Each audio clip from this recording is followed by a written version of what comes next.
Adventures in time and space. Told in future tense. Dimension.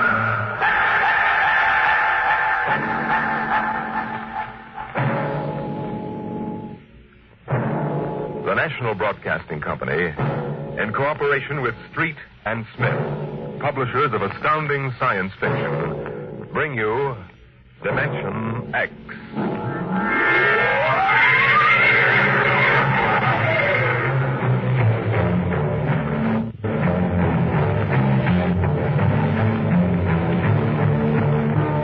I doubt that anywhere on Earth there's a man or a woman or a child who doesn't know the name Wayne Crowder.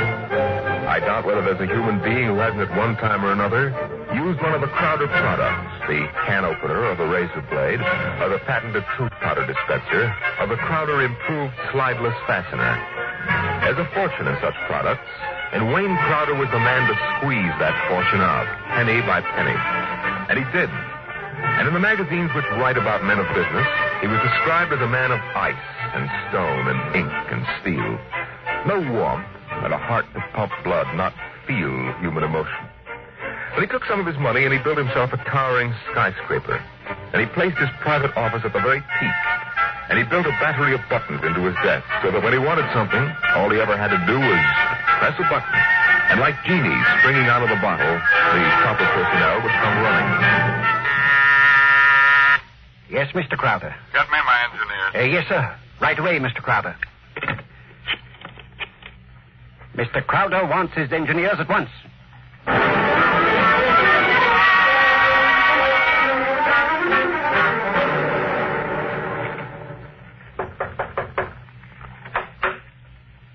Here are your engineers, sir. All right, close the door and get out. Now, gentlemen, sit down. Gentlemen, I hired you because you're the best engineers I was able to find. They tell me you can do anything. They tell me if there's a scientific fact known in the world, even if it was discovered 6 hours ago, you gentlemen are up on it. All right, I want to put that to work. Gentlemen, I want you to build me a spaceship. What? A spaceship, sir? That's right. I've decided that I'm going to be the man who gives space flight to mankind. Any questions? Well, I don't know, sir. We can design such a ship. That part's not too hard. The basic blueprint has been in existence for many years. The submarine is the model for the shape and the form, but... Yes? But we have no way of providing the motor to power such a ship. When the ship's ready to fly, there'll be a motor. Sir, I don't like to contradict you, but you see, scientists have been searching for a motor power for spaceships for decades now without success. You'll have a ship, but we can't lift that ship from the Earth's surface. That is, not to the point of free flight, at any rate. Mr. Crowder, you see, you'll be spending millions of dollars, hundreds of millions, perhaps, for nothing. What's your name? Phillips, sir. You're fired. What? Go down to the cashier and draw your pay and get out. But, Mr. Crowder... Get out. Nobody who works for me thinks of how much something costs. We use money.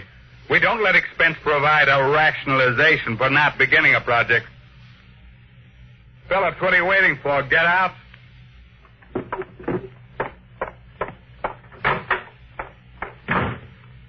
Gentlemen, any other comments? The ship will be built, of course, Mr. Crowder, but the fact still remains. We can't power it. You design the ship. I'll find the motor for you.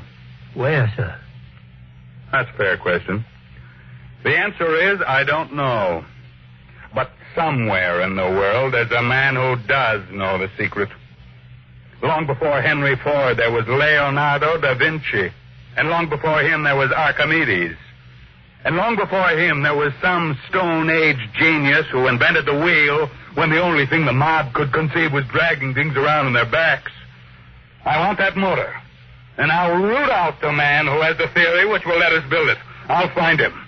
Money will be available to him, an organization, my backing, and we'll get what we want. You're going to be plagued with a host of crackpots, sir. Obviously. So it's going to be your job to separate the wheat from the chaff. But anyone who shows up with a promising idea, no matter how fantastic it sounds, is going to have a chance to show what it can do. How quickly do you want this done, sir? Yesterday. Yes, sir. Anything you need. Well, Mr. Crowder, we'll need construction yards, sir, and certain machinery and a great many materials, of course. A labor force. Get them. Send me the bills. I don't want to be bothered with minor details. Yes, sir. One more thing, sir. Phillips. Yes?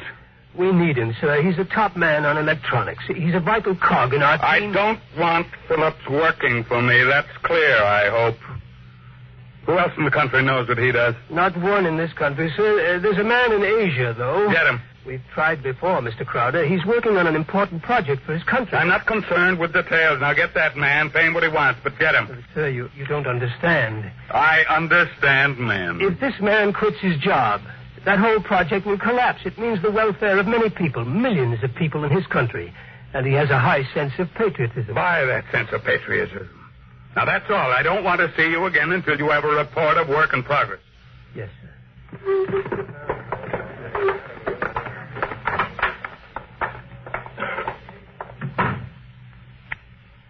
Yes, Mr. Crowder. There's a man named Phillips going to draw his pay. I want 2 company policemen to meet him at the cashier's office and escort him from there directly off the premises, and I want them to be emphatic about it. Yes, Mr. Crowder. And notify the newspapers, the television, and the radio networks, periodicals, and the scientific journals that I'll receive the press in my office this afternoon at 3:30. I have an important announcement to make.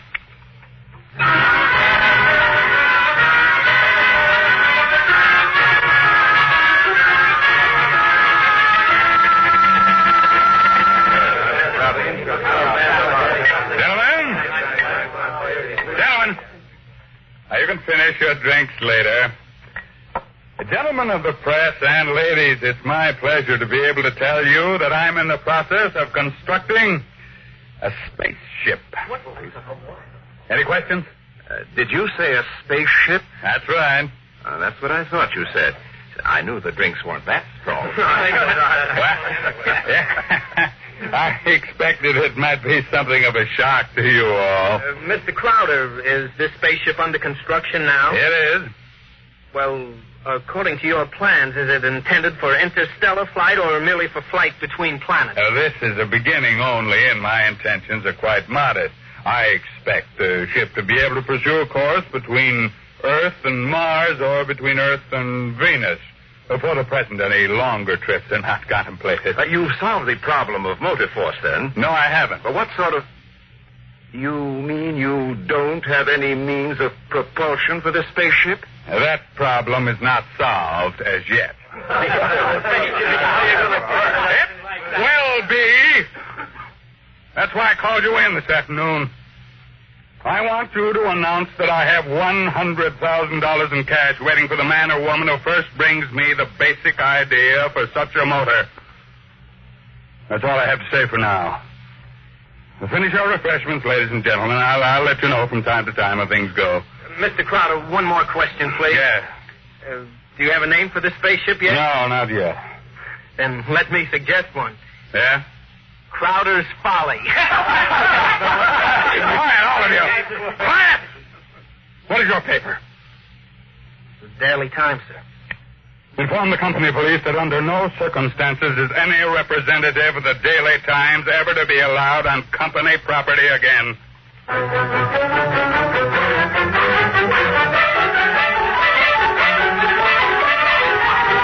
Wayne Crowder is offering $100,000 to any inventor who can produce an engine capable of driving a spaceship. Wayne Crowder is offering $100,000 to any inventor who can produce An engine capable of driving a spaceship.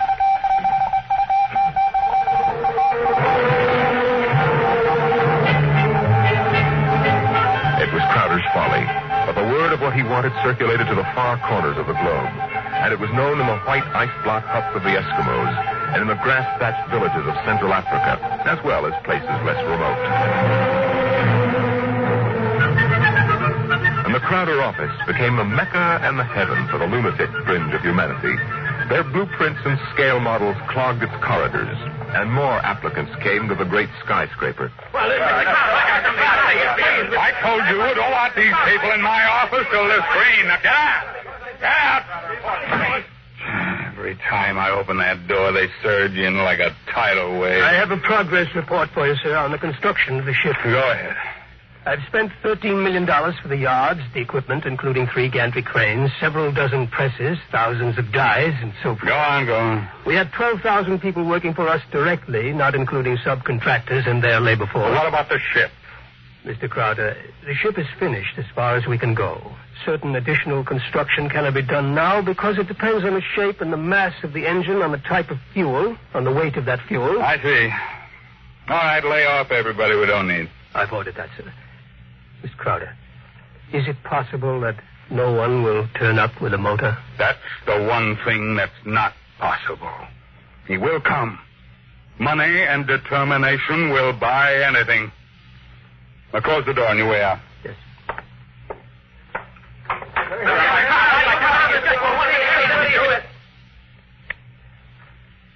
Order the proper department to put a name on the forward end of the ship. I want letters in pure gold 1 foot high.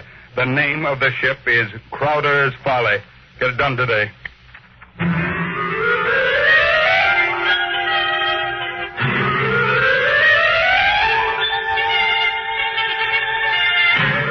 The sun rose in the morning and glinted rose on the silver sheen of the hollow ship's skin. The sun set at night and glinted rose on the silver sheen of the hollow ship's skin. The golden letters on the prow held out the fury of Crowder for the world to see. A staff of 50 was employed as time went on in taking rust-preventive measures to ensure the ship's well-being. In a year, the first experiment seemed ready to bear fruit, and a test was held. The atomic fission motor. In exactly 45 seconds now, we'll hold the test, Mr. Crowder. The actual trial of the motor is taking place 3 miles from here. Now, this dial here registers the nucleonic activity. And this dial, right here, is thrust. Over here, this dial is a measure of the effectiveness of the shielding in terms of outside radioactivity. That sound you hear is our generators right here, building up power to supply the motor by remote control. Now, if this needle goes around to the part of the dial marked in red, there will be an explosion. Are there any questions, sir? Proceed with the test. Watch the needle, sir. 8,000. 8,500. 9,000.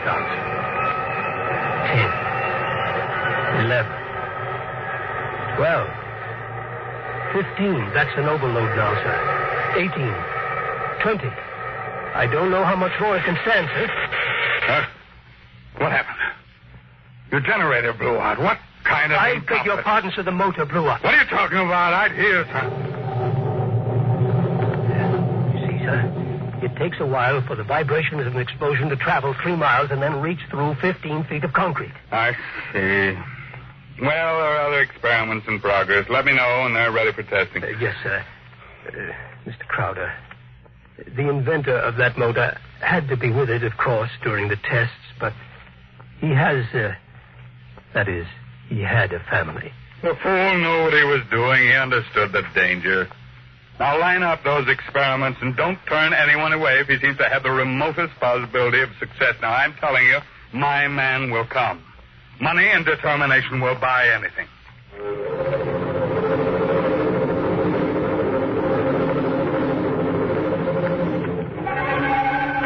And strangely enough, Crowder was right.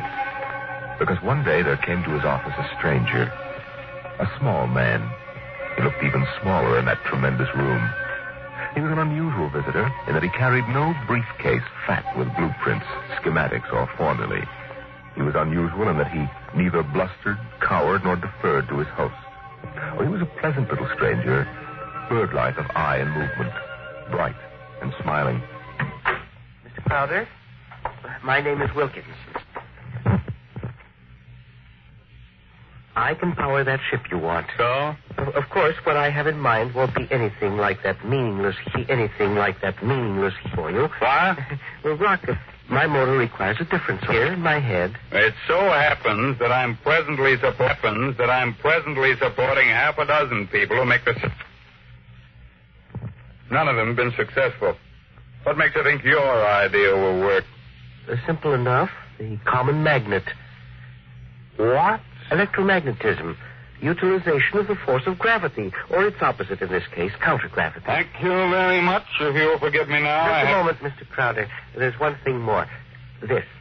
I've seen pieces of metal before, thank you. How high from your desk would you say I'm holding it? I'm very sorry, Mr. Wilkins. Do you want to leave or do you want to be escorted out? This will only take a second, sir. How high from your desk would you say I'm holding this piece of metal? A foot and a half. And if I let go, then in less than a second, a fraction of a second, it should fall to your desk. Now, look, I don't want the surface of that desk marred. But will it be? You see, I have let go of the metal, is that right? What good Lord. Many seconds ago, it should have crashed to the desk, am I right? This is incredible. Well, if you want to speak to me anymore, I'll be right outside. But it hasn't fallen. That's right, sir. It hasn't fallen. Floats in the air. That's right, sir. It floats in the air. How do you do it? Well, why don't you call your engineers and ask them? I'll wait outside. Get me my engineers immediately.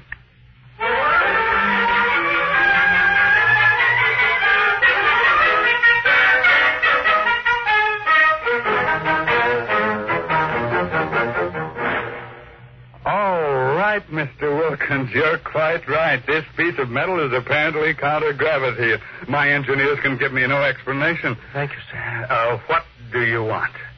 I want to build a spaceship using this material. No great expenditure, 1/100th of the cost your behemoth sitting out there in your building yard, and 3 other things. Workshop, expert mechanical assistance, and an answer to one question. What is the question? Why do you want so much to build this ship? Frankly, because I love power. Because I'm ambitious. I want to be the master, not only of one world, but of worlds. That's an honest answer. And that's as far as your thinking goes. What else is there? But there's my answer. I want to leave this planet and go to Mars.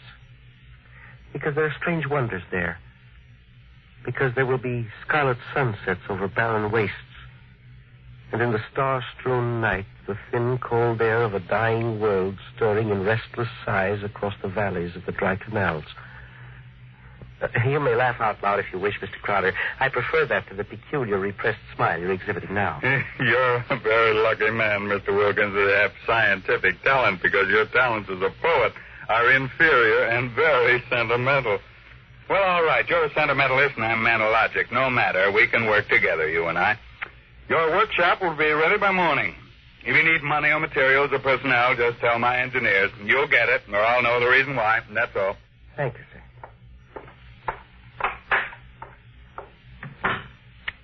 Get me my engineers.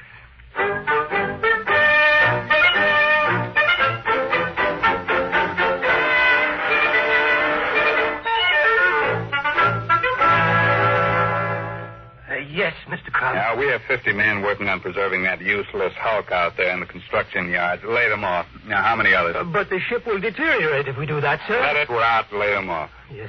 Now, how many other employees are still working for us on the project? About 3,000, sir, including the people working on experimental motors. Get rid of them. But, sir... Get rid of them. Well, Mr. Crowder, I never thought you'd drop this project. You were so adamant on it. I'm not dropping anything but dead wood. Well, you saw what Wilkins had to offer. He's my man, and the rest is junk. Mr. Crowder, he might fail. We ought to have a minimum of protection against... I say he won't fail. Yes. You just lay everybody off that isn't needed. Give him 2 weeks' pay and my thanks for a thankless job well done, that's all. Yes, sir. I'll get it done, sir. What, a year's work? Yes, and 10 years or 20 years, now do the same thing. That's why you're an engineer and I'm an executive. That's why you work for me, because when I have to, I can be ruthless with my own mistakes. What are you waiting for? I was just thinking, Mr. Crowder, What would happen to me if my usefulness to you were over? I've worked for you for 30 years now. Just don't give me any occasion to consider your usefulness terminated. That oughtn't be too hard. Yes. What? Nothing, sir. I'll make the arrangements at once.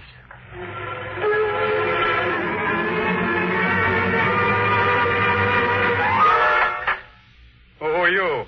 What do you want? I tried to stop him, sir. Well, speak up, man. My name is Jarvis Bradbury.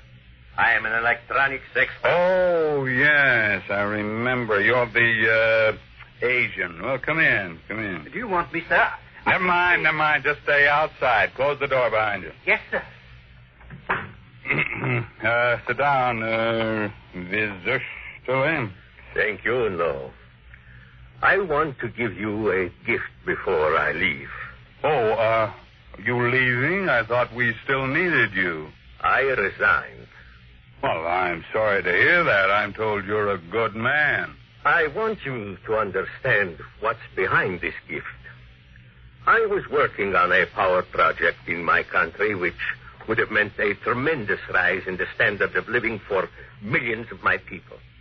I was unable to resist the money you offered. Had you resisted, even more money would have been forthcoming. I placed no limit on your worth to me. I understand. But you see, I did not come without a sense of guilt, because there was no one in my country who could take my place. I would assume that. And now I discovered that what I did was for nothing. The spaceship on which I worked is being dismantled. That's right. So I have been corrupted by you at a whim. I think you have too much power, sir. I think you use your power for evil, selfish purposes. Selfish, yes. Only sentimentality is evil. I think otherwise.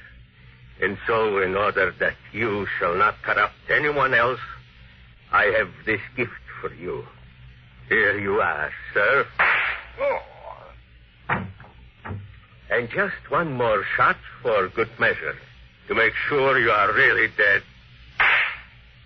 Good.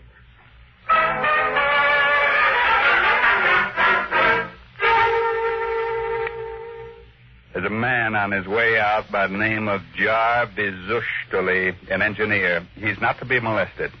He probably won't stop the cashier, so I want a check for 6 months' salary in advance mailed to his home address.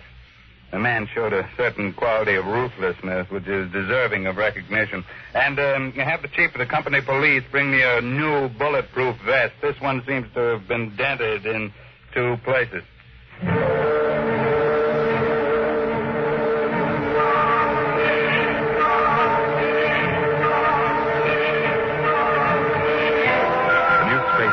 According to Wilkins' plans, as executed by Crowder's engineers, was finished within 4 months. It was small. It was shaped like a disc. It gleamed brightly, even in the smoky haze of an October sunset. Inside, Crowder and Mr. Wilkins, in a small cubicle at the heart of the machine, were surrounded by many instruments of a complicated nature. Outside, huge crowds gathered to witness the test.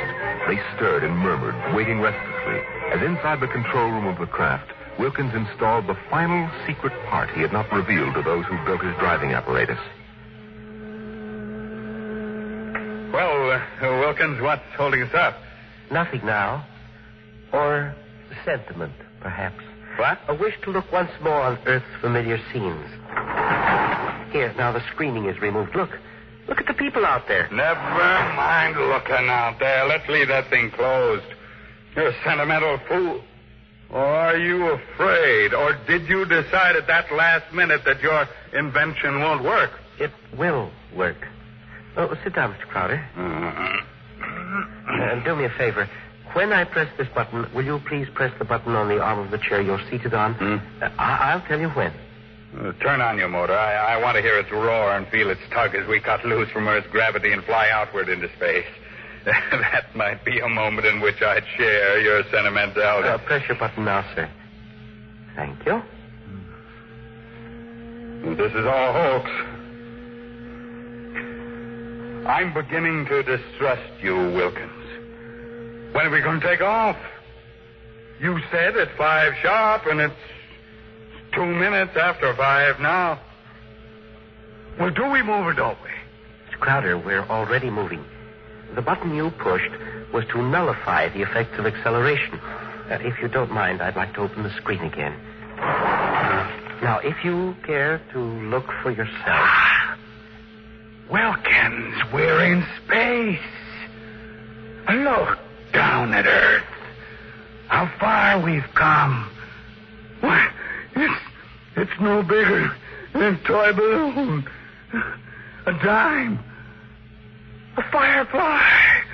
Man, Wilkins, you've done it. Yes. I swore to be the first man to conquer space, and I've done it. It's a triumph of power and ambition. And sentiment. No blast sentiment. Your maudlin dreaming would have died unborn except for me. I made this possible, Wilkins. Don't ever forget that. My capital, my forcefulness, my will. Look out there. Space. Stars that never were seen from Earth. But this is only the beginning. We'll build a larger model. One great enough to hold 100 men, 1,000, and cargo besides. I'm the master of the planets. Wilkins, turn back now. No. What? I said turn back. No. But we've proved the ship can fly. Now turn back. I want to start work at once in preparation for the long flights to come. Not so. We will go on. What are you doing, defying me? Are you crazy? I'll break your puny little body into pieces. Mr. Crowder, can you control this ship? Would you like to be stranded out here in space? Just adrift in space without control? Would you like that? Turn back. No. You're crazy. You're crazy. Crazy? No. Sentimental? Yes. Your money and ambition paved the way, that's true. But sentiment was the vital factor that sent me to you. You'll forgive me if I remove these primitive clothes. Who are you? Well, it's all right, Mr. Crowder.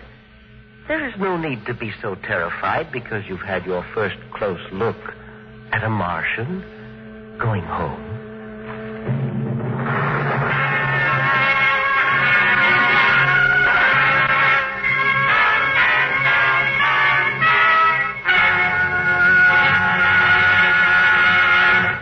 You've just heard another adventure into the unknown world of the future. The world of...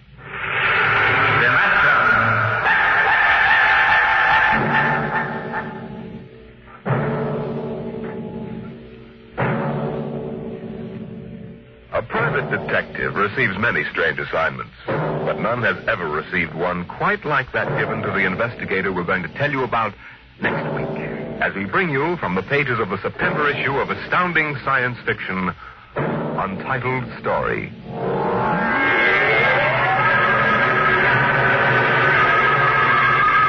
Dimension X is presented each week by the National Broadcasting Company in cooperation with Street and Smith, publishers of the magazine Astounding Science Fiction. Today, Dimension X has presented The Vital Factor, written for radio by Howard Rodman from the story by Nelson Bond. Featured in the cast were Raymond Edward Johnson as Crowder, John McGovern as the engineer, and Louis Van Ruten as the Martian. Your host was Norman Rose. Music by Albert Berman. Dimension X is produced by William Welch and directed by Fred Way. Dragnet, the story of your police force, is next on NBC.